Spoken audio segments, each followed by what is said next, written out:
In a world where we get so many movies, there's bound to be some that are very disappointing. What's going on, guys? I'm Chris, and welcome back to another video. Today we're getting into the most disappointing movies of 2021, in my opinion. There's a lot of movies that came out. I actually saw 60 movies this year, which is like, oh, that's not that many. But for me, that's a lot of 2021 releases. There were 10 movies that I'm going to pinpoint as the most disappointing from this year. There will be a lot of hot takes on here, and I don't necessarily think these are bad movies. These are just the movies that I had high expectations for, or that I had high hopes for, and they were not met. But before I give you guys my ranking, make sure to hit that like button, comment your top 10 disappointing movies down below, and make sure to subscribe and hit that notification bell so you don't miss out on my other top 10 videos. I have one coming out later today, my top 10 most surprising movies of the year. But without further ado, let's get into the top 10 most disappointing films of 2021. So coming in at number 10 for me is going to be Eternals, a film that I actually enjoy. Let me just say that. I think this is a solid movie. I think it gets a lot of hate online. However, I was a little bit disappointed with it because I thought it was going to be like a top 10 MCU movie going into the year. You have an Academy Award-winning director in Chloe Zhao coming on.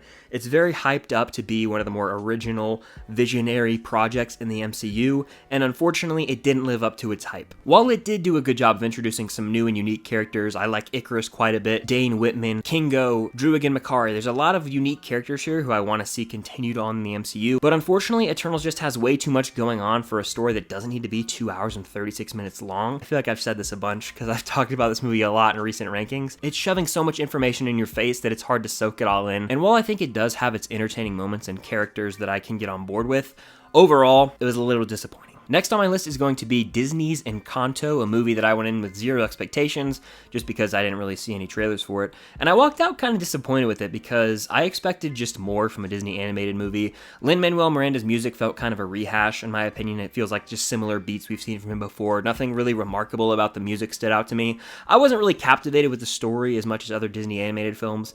And it's unfortunate because I see a lot of people love this one. Maybe I just wasn't in the right state of mind when I watched the movie, but it just didn't really land with me. It didn't really live up to the Disney animation standard, in my opinion, so in a sense, I was disappointed. Next on my list, we've actually got another Disney movie, and that is going to be Jungle Cruise. I had pretty high hopes for this one, just because it had The Rock and Emily Blunt, two main stars in Hollywood today, who have that charisma and can really carry a movie, and I do enjoy the Jungle Cruise ride at both Disney World and Disneyland. I go to Disney World as much as I can, so when I get down there, the Jungle Cruise isn't really a go-to ride for me, but it's definitely a staple of the park and one of the OG rides for Magic Kingdom. The trailers made it look very Pirates of the Caribbean, and unfortunately, I was not a huge fan of this one. A lot of it just fell flat for me. I'm very happy that they brought in some homages to that classic Jungle Cruise ride, whether that's the dad jokes or that humor. That works for me, but the adventure and the actual plot itself was pretty weak in my eyes, and I'm not a fan of a lot of the writing decisions when it comes to the actual beats, such as like fake killing off characters and bringing them back later on. It took me out of the movie, and I just was not crazy about the actual adventure. I would have rather seen Disney put their budget into like a Pirates of the Caribbean 6 or a reboot of Pirates of the Caribbean, as opposed to a movie that didn't really have the most interesting characters or that compelling an adventure. So in a way, I was disappointed with this one because I thought it would be another hit for Disney. Next on my list is going to be Venom 2, a movie that I thought would be epic compared to the first one. You've got Woody Harrelson coming in as Carnage. That alone just looks epic. Some of the trailers made it look like they were going to have a really cool fight sequence, but this movie was not good at all. It didn't live up to my hype because the Venom vs. Carnage stuff was very minor, maybe 10 minutes in the final act of the movie. The movie was only an hour and a half long. It felt extremely rushed, and the movie just never really won me over. I was losing interest in a film that was only an hour and a half long. It almost felt jarring with how much was going on so early on in the movie, and Woody Harrelson's Carnage never really gets his full time to shine as a villain. I feel like they honestly wasted him because it's probably likely we're never going to see him again. So that's just a big bummer. Tom Hardy does the best he can in these movies, but this is almost a step down from the first Venom movie, and my expectations were that this would at least top that first Venom movie. That's not the case here, and Venom Let There Be Carnage was a pretty big disappointment. So next on my list is Space Jam 2. I didn't find this movie unwatchable, but it was really bad. Even for the target audience, I feel like it just was almost such a dumb movie. And I know the first Space Jam's premise is pretty outlandish too, but this one takes all the elements of the first Space Jam and tries to up the ante for some reason. For example, the actual basketball game that they have, they changed the rules. So instead of it just being a basketball game, you can score points based off of these different tricks and how fancy your moves are.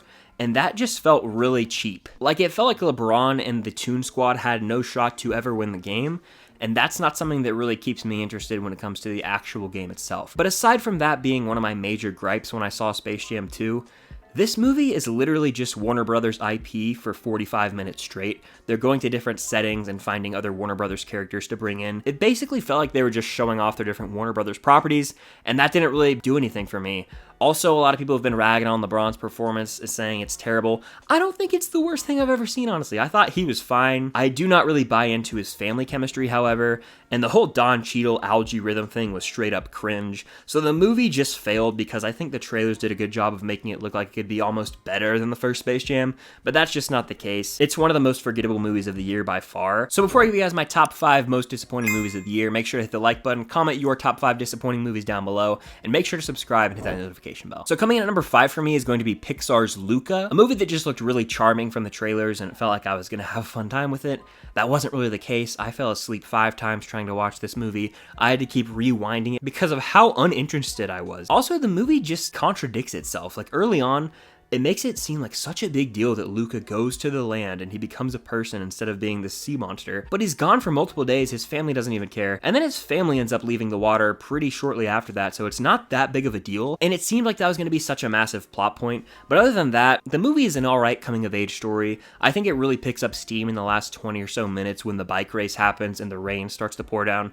That's when the movie really kicks it into the next gear, but it was almost too little too late for me. Like, Luca was just a disappointing film. I expect greatness from Pixar, and this just really missed the mark for me. Number 4 for me is going to be House of Gucci, the film by Ridley Scott, who really needs to learn when to keep his mouth shut because he's not really looking too fond in the media right now. But anytime there's a cast this loaded from an Academy Award-winning director, the hype's going to be there, and I was really excited for this movie because I thought Last Duel was pretty solid. However, House of Gucci is 2.5 hours of nonsense. The movie does not know what it wants to be. It has this really weird comedic tone. Like, Jared Leto's performance is so weird and bizarre, I don't really even know how to react to it. I've only seen the movie once, and it made me feel so weird and strange. It's hard for me to even vocalize how I feel about it, to be honest with you. I will say that Adam Driver's great in the movie, but Al Pacino's the standout to me. There's one scene in particular that involves, like, someone having to sign a paper, and that was the standout scene in the movie for me. To be honest with you, I found Lady Gaga rather annoying, and the movie was just over long and drawn out. Certain scenes could have been cut entirely, and this movie would have had better pacing. But all in all, House of Gucci felt like a chore to get through. Like, by the end of the movie, I genuinely felt exhausted.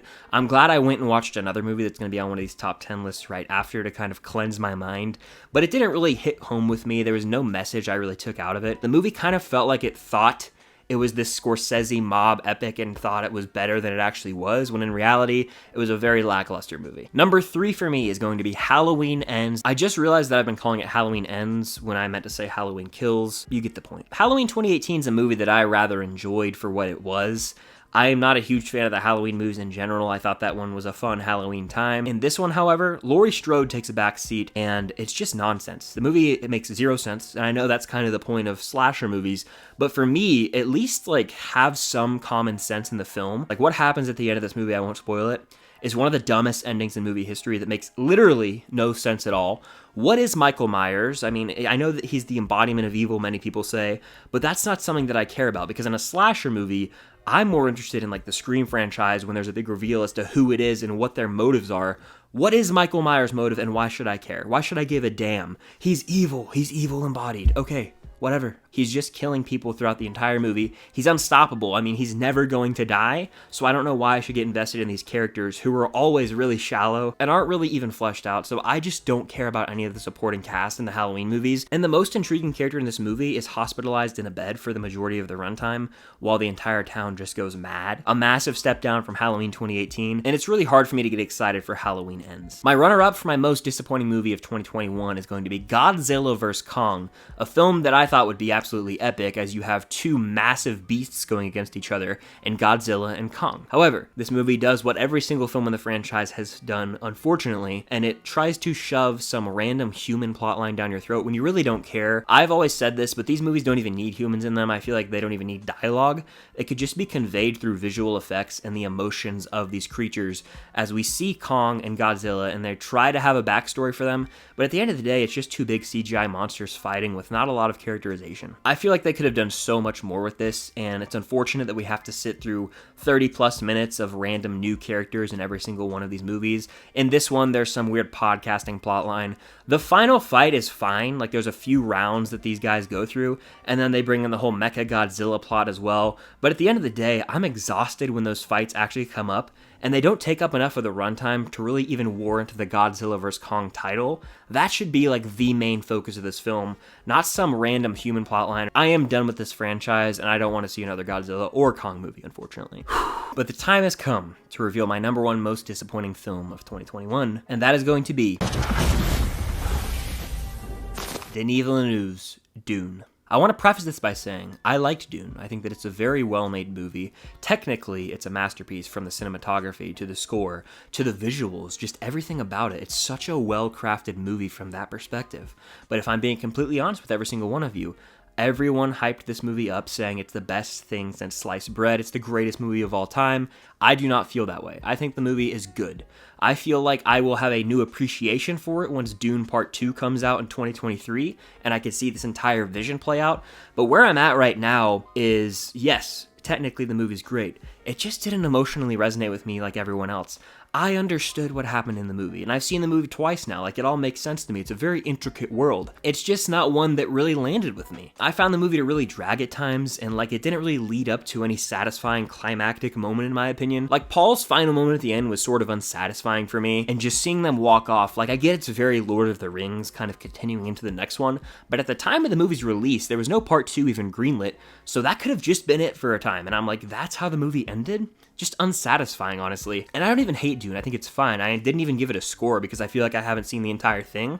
I know they couldn't have made Dune one 6-hour movie because that's literally not possible from a theatrical release standpoint, from a budget standpoint. It's just not feasible, but I feel like this would have worked if we could have seen the entire thing fleshed out in one long epic of a film, maybe even like a mini-series, but I'm just not all about the hype. I think that there's other movies that came out this year that are much better from a storytelling standpoint and a spectacle standpoint, and I never really was on the Dune hype train like a ton of people. I get it, it's a lot of people's number one of the year, and I totally respect that. It's just not really my thing right now.